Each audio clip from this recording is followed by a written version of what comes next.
এবং ওয়াসাল্লিমু এবং সালামও পেশ করো। এই যে সালাম দিলাম, এই সালাম দেওয়ার অর্ডারও আল্লাহ করছেন, নবীর উপর তোমরা সালাম দাও। সালামটা কেমন করে দেবে?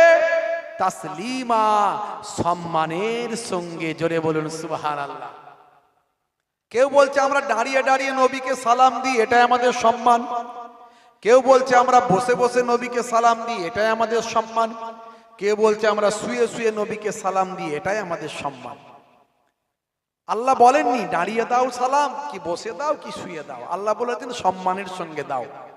আমার আপনার পীর মুর্শিদ মুজাদ্দিদুজ্জামান পীর আবু বকর সিদ্দিক রাহমাতুল্লাহ আলাইহি, আপনাদের দাদা হুজুর, আমার পন্নানা জান হুজুর পীর কেবলা, তিনি বলছেন বাবা, পূর্বের বুজুর্গানে দিনরা তারা নবীকে যখন সালাম দিতেন দাঁড়িয়ে সালাম দিতেন, দাঁড়িয়ে দেওয়াটাকে সম্মান মনে করতেন।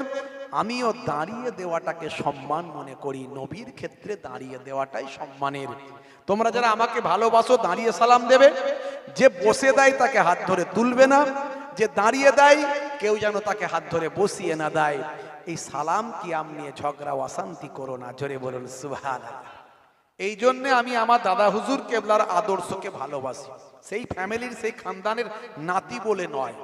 দাদা হুজুর কেবলা শান্তি চেয়েছেন, সম্প্রীতি চেয়েছেন, ইত্তেহাদ চেয়েছেন, মহাব্বত চেয়েছেন। জোরে বলেন সুবহানাল্লাহ। আমরা সেই পীরের মুরিদ। দরুদ শরীফ পড়তে পড়তে বসুন। আল্লাহুম্মা সাল্লি আলা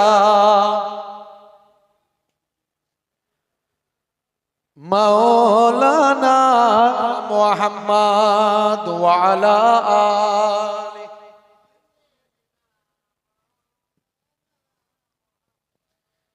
একটু ভলিউমটা শুধু আর কিচ্ছু লাগে না, সব একটু শুধু টোনটাকে বাড়িয়ে দেন। দরুদ শরীফ। আল্লাহুম্মা সাল্লি আলা সাইয়্যিদিনা ওয়া আলা আলিহি।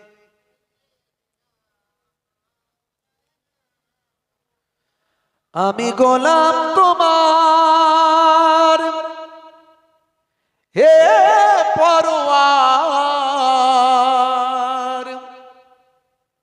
গোলাম করে রেখো আমারে।